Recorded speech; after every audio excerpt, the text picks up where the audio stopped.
After 8 months of my wife going to the gym, I already knew the hotel name, the room number range, and the nights she picked, because the parking lot cameras were dimmer. I never confronted her. I just kept living normally, until she found the room upgrade receipt I left where she couldn't resist looking. Then, I disappeared. My name is Marcus Hale. I'm 49, and I design structures that don't get a second chance. Bridges, retaining walls, the kind of work where tiny cracks become headlines. Every weekday at 6:10 a.m., I ordered a black coffee and an egg sandwich, no cheese, and watched the sunrise turn the kitchen tile a dull gold.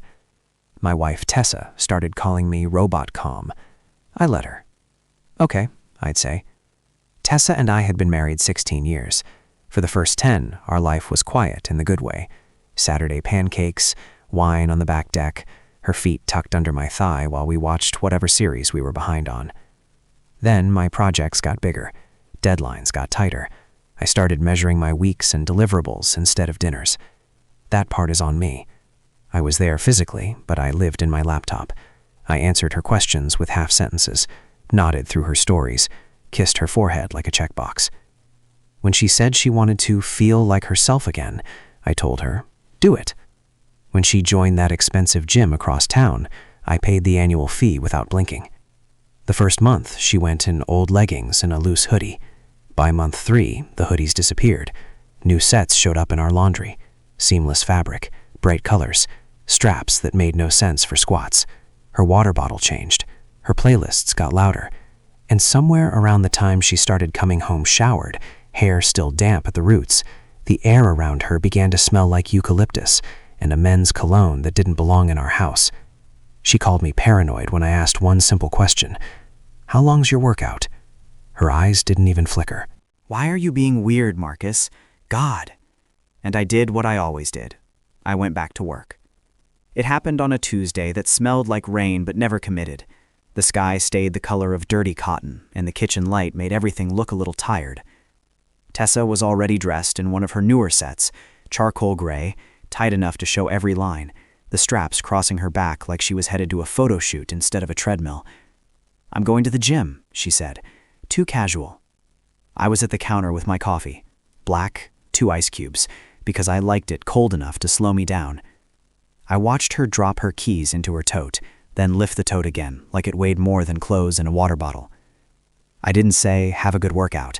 I said, okay. The front door clicked. Her perfume hung in the entryway a second longer than it should have, citrus and something sharp underneath, like a hotel lobby trying to smell expensive. When I opened my laptop, I didn't even pretend it was for work. We shared a family plan, shared calendar, shared cloud storage, shared the illusion that sharing was the same thing as being close. Her gym was 12 minutes away, with normal traffic. I knew because I'd driven it once, on a Saturday when she insisted I finally come see the place. The tour had been quick. The staff had smiled too hard. Tessa had acted like I was interrupting something. On weekdays, she was gone 2 hours. 2 hours for a workout that started as just cardio. I didn't confront. I didn't accuse. I just started measuring. The first thing I noticed was the car mileage. She'd say, gym, then come home with an extra 30 miles. Not 1 or 2. Not, I stopped at Target. 30. Then there was the bag. At first, it smelled like sweat and that cheap coconut body spray she used in college. After a few months, it smelled like clean towels. Not our detergent. Not her fabric softener. A crisp, neutral scent, like linen sprayed with something meant to erase evidence. The third thing was the timing. She always left at 6:45 p.m. on Mondays and Thursdays. Always. Like it was an appointment she couldn't miss. If I asked anything, what class, what trainer, she'd answer fast and vague, eyes already drifting away. Just a class. What kind? Why do you care all of a sudden? And the contempt would come out, subtle but practiced. You've been ignoring me for years, Marcus. Now you're policing my workouts? I take a sip of coffee and say, okay. That word made her angry in a way yelling never did. The real crack came from something small, a single stupid glitch. One afternoon, I was looking for a photo on our shared cloud, an old picture of our daughter at a science fair. I typed her name into the search bar and accidentally hit the Locations tab. It wasn't some spy app. It wasn't clever. It was just a feature we'd both agreed to when we set up the account years ago, back when we still believed transparency meant trust. A map popped up. Pins, dates, times. Gym, gym, gym. Then, on a Monday, 6:58 p.m., a pin that wasn't the gym. A boutique hotel downtown. Not once. A pattern. Same place, same time window, over and over, like a metronome. My hands didn't shake. My face didn't change. I stared at the screen like it was a load calculation that didn't make sense until you zoomed out. I zoomed out. The pins weren't random. They were deliberate. I clicked one date and cross-checked the calendar. Spin class. I clicked another. Late meeting at the gym. Another. Leg day. And every single one landed on the same block, the same building, the same quiet little hotel with valet parking and a lobby bar that stayed open late. I sat there until the coffee melted the ice and turned lukewarm. Then I opened a fresh note on my phone. Not, is she cheating? Not, why? Just facts. Dates, times, location pins, mileage. And at the bottom, one sentence I wrote like a promise. Don't confront, don't beg, don't bleed in front of her. Because if I'd learned anything designing structures, you don't fix a collapsing foundation by arguing with it. You replace it. That night, Tessa came home at 9:03 p.m. I knew because the oven clock was 2 minutes fast and I never bothered to fix it. The kitchen smelled like the lemon dish soap she liked, and the chicken I'd roasted had already cooled into that dull, rubbery stage food hits when nobody eats it on time. She walked in light, almost humming, cheeks flushed like she'd actually worked out.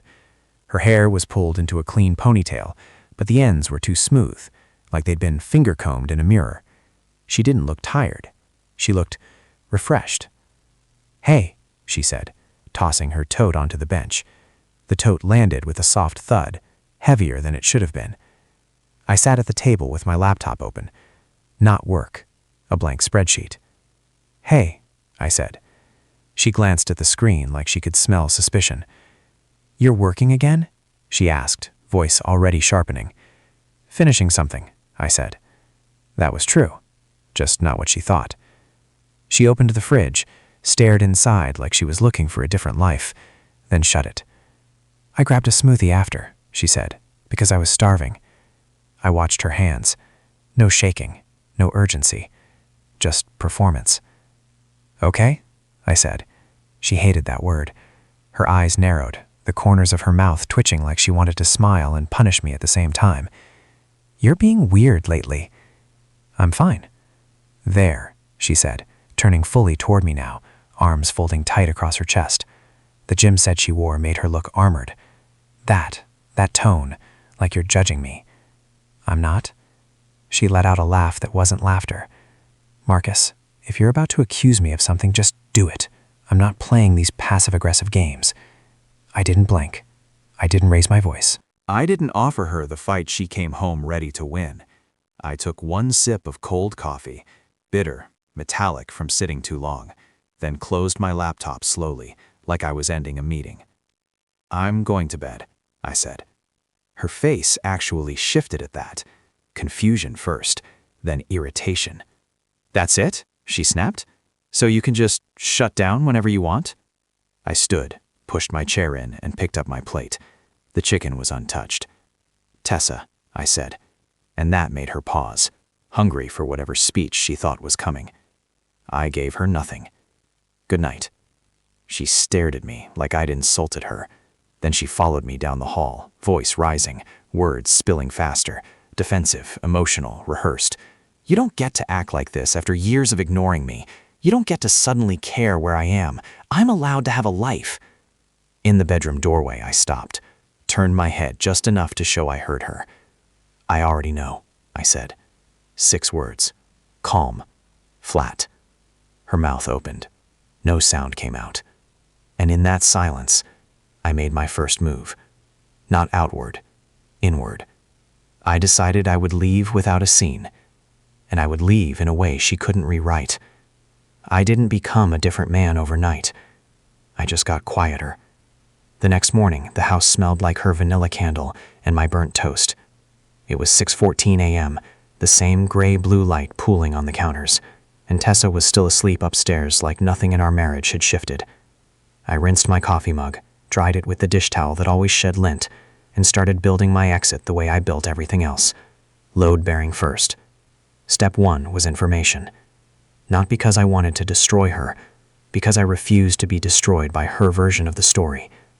At work, I stayed late 2 nights that week, not to punish her with absence, just to give myself uninterrupted time.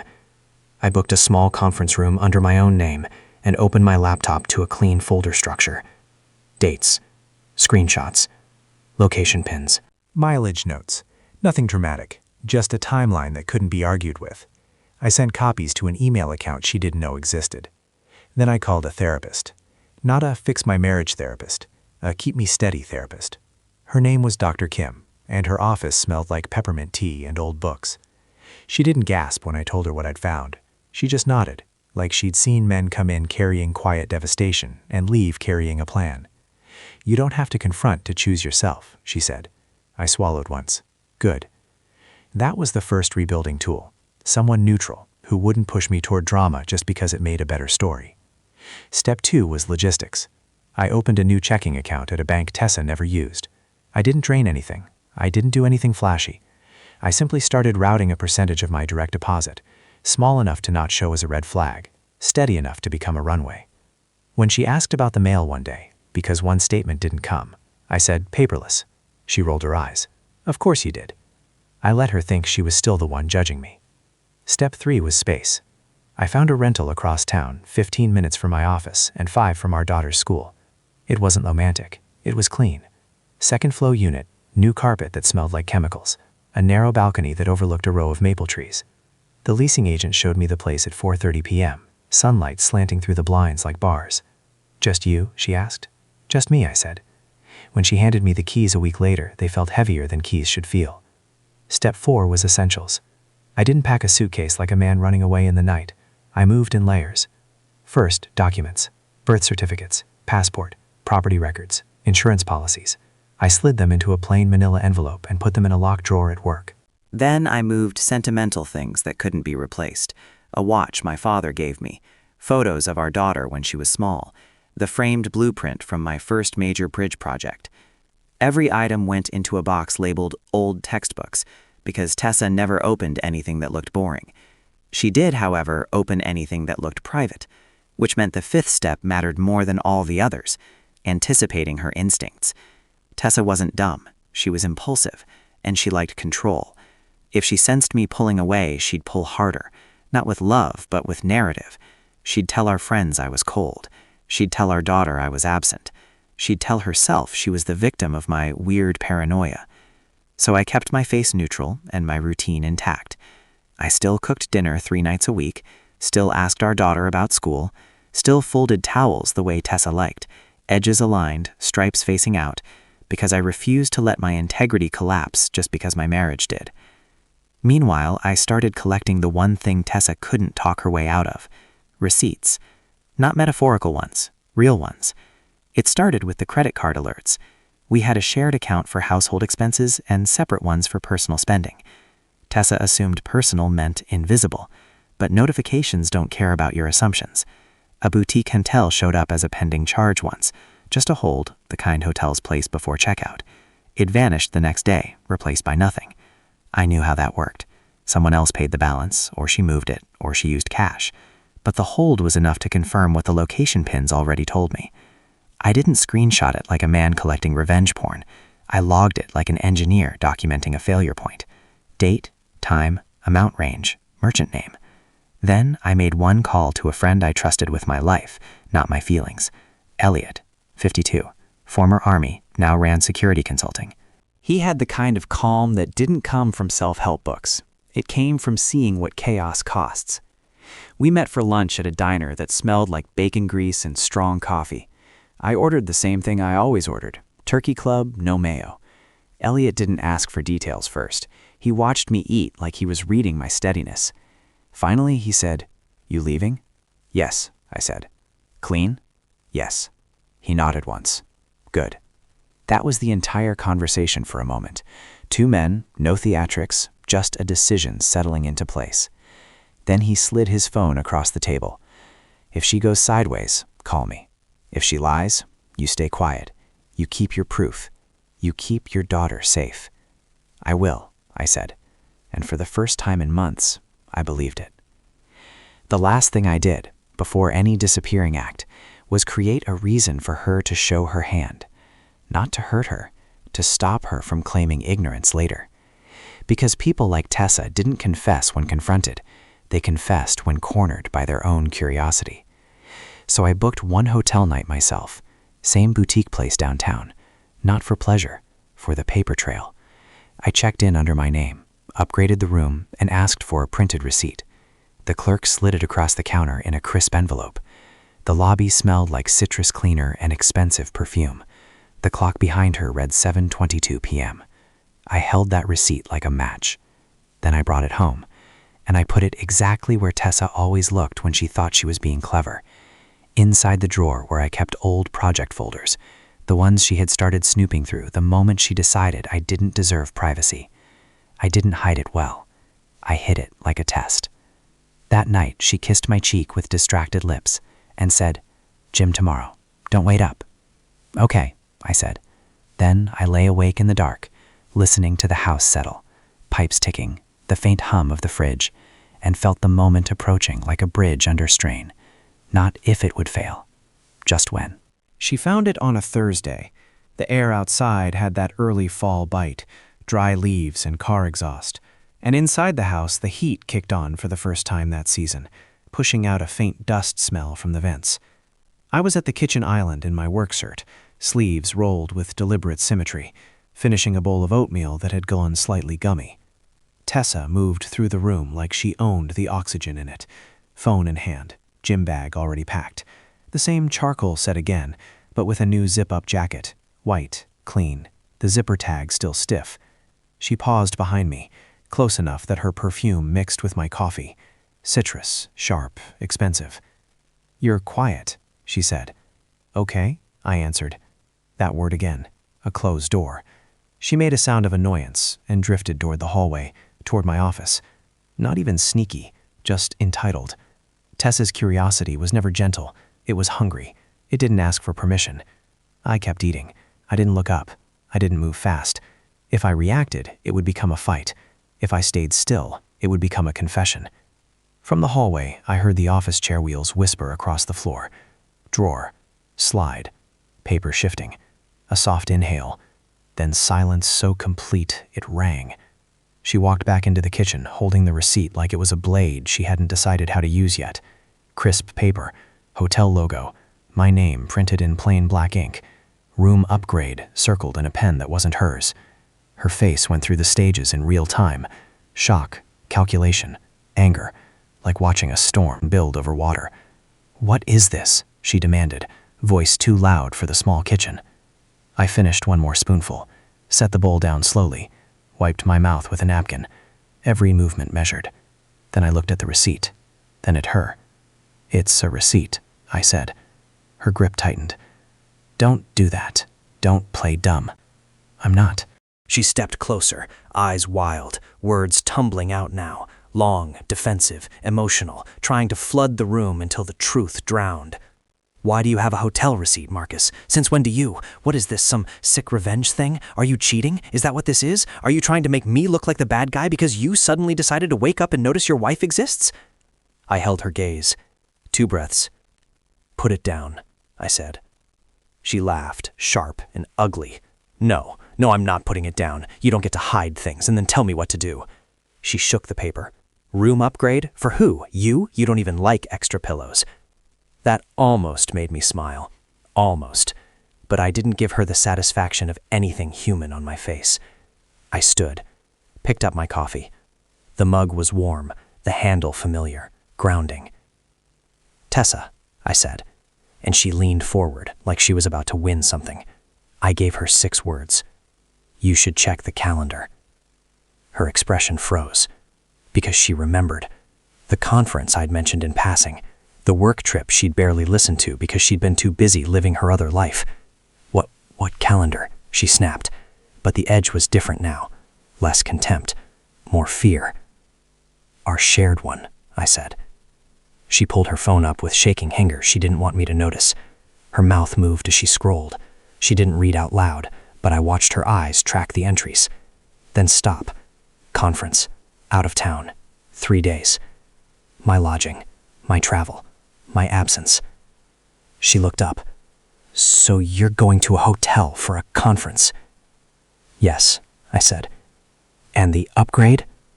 I didn't answer fast. I let the quiet stretch until her breathing got uneven. It's for me, I said finally. She stared at me like she was waiting for the other half of the trap to reveal itself. And it hit her. Not what the receipt said. Where it was. In the drawer she only opened when she wanted proof I was hiding something. Her throat bobbed. Why was it in here? Because you look, I said. 3 words. A mirror held up. The color drained from her face, replaced by a furious flush. So this is a test. You're testing me? I took 1 step closer, close enough that she could see there was no bluff in me. It's not a test, I said. It's an end. Her eyes widened. Don't, she breathed, suddenly soft, suddenly pleading as the room shifted under her feet. Marcus, don't do this. If you're upset about the gym stuff, I cut her off, calm as a closing door. We're done, I said. 4 words. She flinched like I'd slapped her. Then the frantic talking started again. Bargaining, anger, denial, a storm of sentences thrown at my stillness. You can't just decide that. After 16 years? After everything I put up with? You worked all the time. Do you even know what it's like to be married to a wall?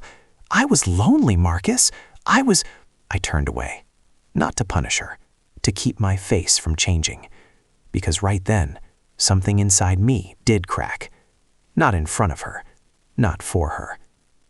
That night, after she finally left for her workout, with mascara smudged and rage in her throat, I walked into the bedroom, shut the door, and sat on the edge of the bed. The sheets smelled faintly of her shampoo, and something else, cleaner, hotel clean, not home clean. I stared at the closet door, at the suitcase I'd already packed, at the silent confirmation that my marriage had been over long before the receipt ever touched her hand. And for the first time since the mat pins, I let myself feel it. Alone. No audience. No dignity performance. Just a man in the dark with a life he couldn't salvage. My chest tightened. My eyes burned. I pressed my palm over my mouth like I could hold the sound in. 1 minute. Maybe 2.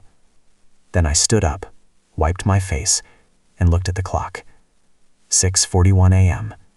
In 20 minutes, I would leave.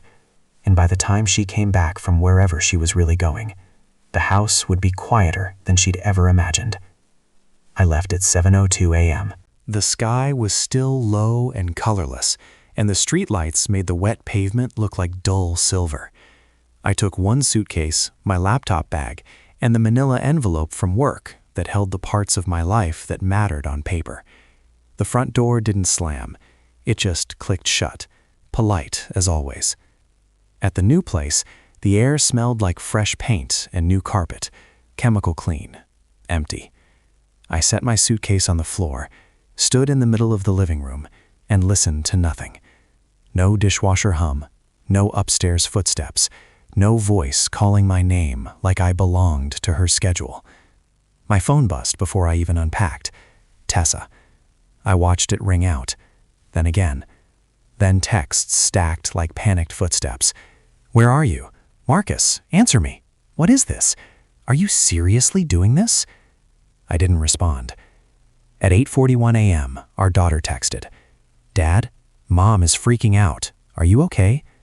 That one I answered. I'm okay. School first. I'll pick you up. 3 sentences. Controlled. Enough. At 9:12 a.m., Elliot called.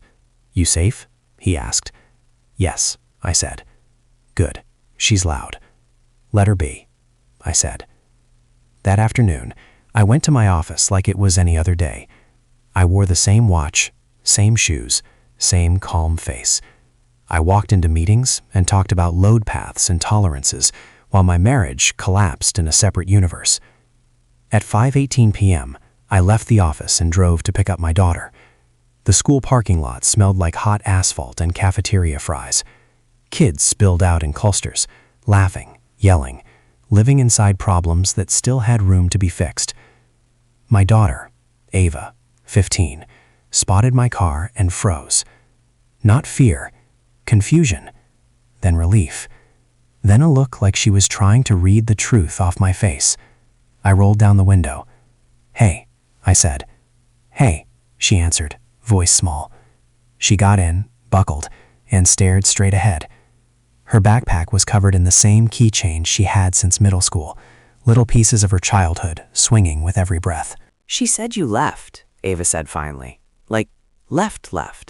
"I did," I said. "Why?" I kept my eyes on the road. The light through the trees flickered across the windshield like a heartbeat. "Adult problem," I said. "That's not an answer." "No," I said. "It's a boundary." She swallowed. "Did she cheat?" I didn't hesitate. "Yes," I said. One word. Flat. Not cruel. Just true. Ava's fingers tightened around the strap of her backpack. She didn't cry. Not yet. She just stared out the window like the world had shifted a few inches and she didn't trust her balance. "She keeps saying you're overreacting," Ava said, voice tightening. "She said you've been cold for years and now you're punishing her." I took a breath through my nose. "Did she say that?" I asked. Ava nodded. "Yeah, and she said you're trying to control her." I pulled into the parking lot of my new building and turned off the engine. The silence inside the car was heavy, but I didn't fill it with speeches. I didn't want Ava carrying my anger like a backpack she never asked to wear. "I'm not punishing her," I said. "I'm leaving." Ava stared at me. "Is she sorry?" "Not yet," I said. She blinked hard. "So what happens now?" I opened my car door. "We eat," I said.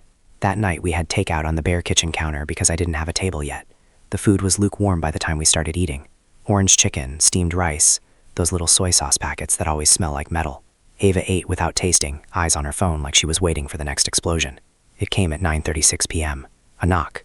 Not polite, not neighborly. A knock that said, "I'm still in control." I told Ava, "Room," and she didn't argue. She went into the bedroom and shut the door. I opened mine. Tessa stood there like she'd stepped out of a different life. Hair pulled back messy, eyes red-rimmed, wearing a hoodie that wasn't hers. She smelled like a mix of sweat and a sweet perfume trying too hard to cover something. Her gaze swept over my empty apartment and sharpened with offense. "So it's true," she said, voice trembling with anger more than fear. "You actually left." I looked at her the way I looked at a cracked beam, not with hate, with assessment. "Yes," I said. She pushed inside without being invited. Of course she did. She always moved like doors were suggestions. "What is wrong with you?" she demanded, turning in the middle of my bare living room like she was searching for the hidden camera. "You didn't even talk to me. You didn't even try. You just—" Her voice broke, then surged back louder. "You just abandoned your family like some martyr." I shut the door behind her. "You're not here to talk," I said. Her laugh burst out, wet, bitter. "Oh, and you are? Mr. Okay?" She stepped closer, hands gesturing wildly, words pouring out like she could drown my calm. "I know I've been going through something, Marcus. I know I've been distant. But you?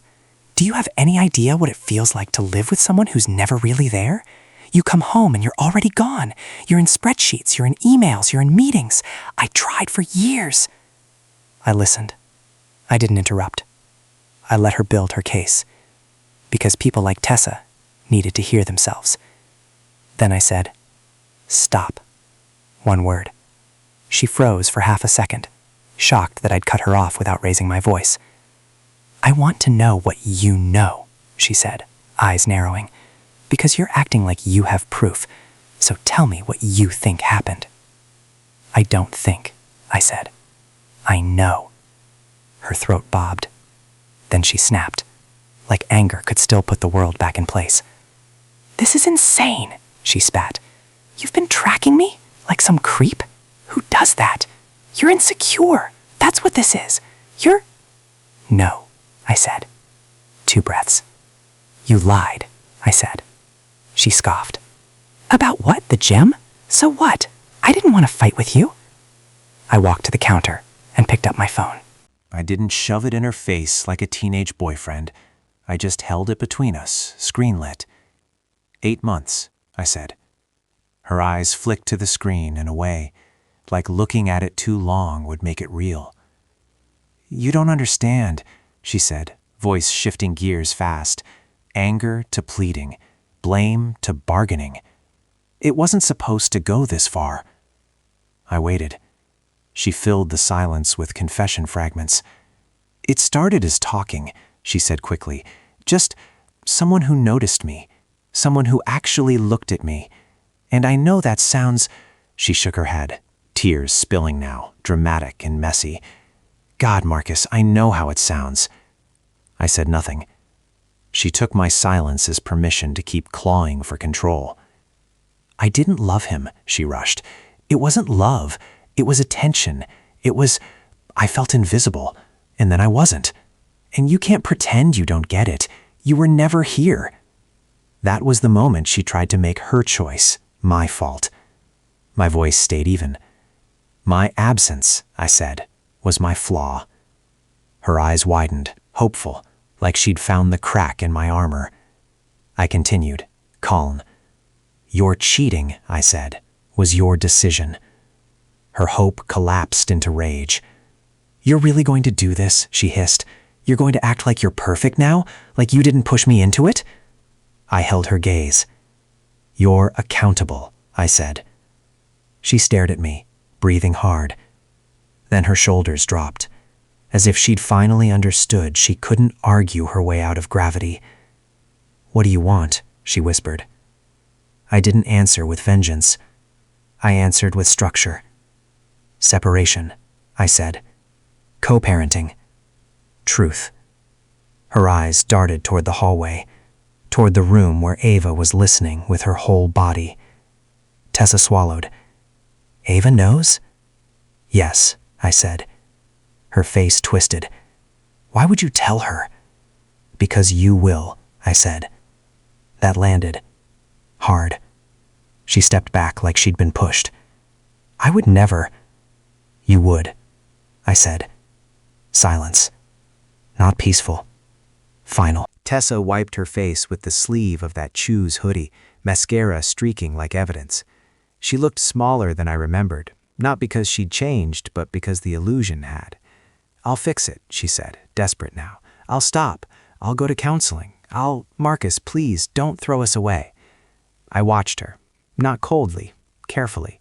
Then I gave her the truth in the shortest way possible. You already did, I said. Her mouth opened, and for a second she looked like she might scream. But instead she turned toward the door as if leaving could restore her dignity. At the threshold she stopped and looked back, voice low and shaking. So that's it, she said. You're just done? I nodded once. Yes. She left, and the quiet that followed wasn't emptiness. It was space. Space for the next part, where the wreckage would reach our child, and I'd have to make sure Ava didn't drown in it. Saturday morning, I picked Ava up from her mom's place at 10:17 a.m. The air outside the townhouse complex smelled like wet mulch and someone's over-sweet laundry detergent. Ava climbed into my car wearing the same oversized school hoodie she slept in, hair still damp at the ends, eyes steady in that way that told me she'd already cried somewhere private. She buckled in and stared at the dash for a long time. Did she tell you everything? I asked. Ava's mouth tightened. She told me her version. I nodded once. Yeah. She said you're trying to make her the villain, Ava continued, words coming faster now, like she'd been holding them back all week. She said you tracked her like a psycho. She said you were cold for years and she made a mistake, and now you're punishing her. I kept driving. Slow. Smooth. No sudden turns. The sun kept flickering through the trees, striping Ava's face with light and shadow. What did you say? I asked. Ava let out a humorless laugh. I said, I'm not stupid. That was my girl. Not loud, not dramatic, just clear. She kept crying, Ava said, voice cracking and then hardening again, like I'm supposed to feel bad for her. And then she got mad. She started saying stuff about you, about how you care more about work than people. I didn't defend myself. Not to Ava. Not like that. I pulled into a quiet parking lot instead of going straight home. The lot was half empty, and a man in a green jacket was walking a dog near the tree line. Somewhere nearby, sprinklers clicked on, with that faint ticking sound, misting the air like it was trying to calm everyone down. I turned off the car. Ava finally looked at me. "So, are we getting divorced?" "Yes," I said. One word. Final. Her eyes glossed over. She blinked hard, stubbornly refusing to let the tears fall where anyone could see. "Is she still doing it?" Ava asked, barely above a whisper. "I don't know," I said, "but she did." Ava's breath hitched. "How could she do that to us?" I stared forward for a second, letting the question land where it belonged. "Because she chose herself," I said, in the worst way. Ava wiped her face quickly with the sleeve of her hoodie, angry at the evidence of her own feelings. "So what am I supposed to do? Just hate her?" "No," I said. She looked at me, surprised by the firmness. I turned my head. "Listen." Ava went still. "You don't let her choices poison what you have with her," I said. "She's still your mom." Ava's jaw tightened. "But she lied." "Yes," I said. "To both of us." Silence filled the car. The faint smell of Ava's strawberry shampoo sat in the air, soft and young and unfair. "She keeps saying she's sorry," Ava said, "but it feels like she's sorry she got caught." I nodded once. "That's possible." Ava's eyes narrowed. "You're not even angry." I exhaled slowly. "I'm angry," I said. "Just not like her." She looked down at her hands. Her fingers were twisting the hoodie strings into knots. "She asked if I want to live with her full time," Ava admitted, like she's competing. My voice stayed even. "What did you say?" Ava hesitated. Then, quietly, "I said I want to be with you." It hit me harder than anything Tessa had said in that apartment. I didn't show it on my face, not fully, but my throat tightened anyway. "Okay," I said. Ava scoffed through a tear. "That's all you ever say." I looked at her then, really looked. "I'm proud of you," I said. That did it. Ava's face crumpled for a second, the teenage armor slipping. She leaned toward me, like she was trying to be little again, like she wanted a place to put the weight.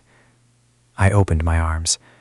No speech, no lecture, just the offer. Ava fell into me, and I wrapped one hand around the back of her head, the other across her shoulders, holding her like she was the most important thing I'd ever built. When she finally pulled back, she wiped her cheeks and took a shaky breath. "Can we go home now?" she asked. "Yes," I said. And as I started the car, I already knew what came next. The paperwork, the logistics, the quiet consequences, without letting Ava become collateral. The first paperwork meeting happened the following Wednesday at 3:40 p.m. in a small conference room that smelled like printer toner and burnt coffee. The attorney across from me had a navy tie and tired eyes.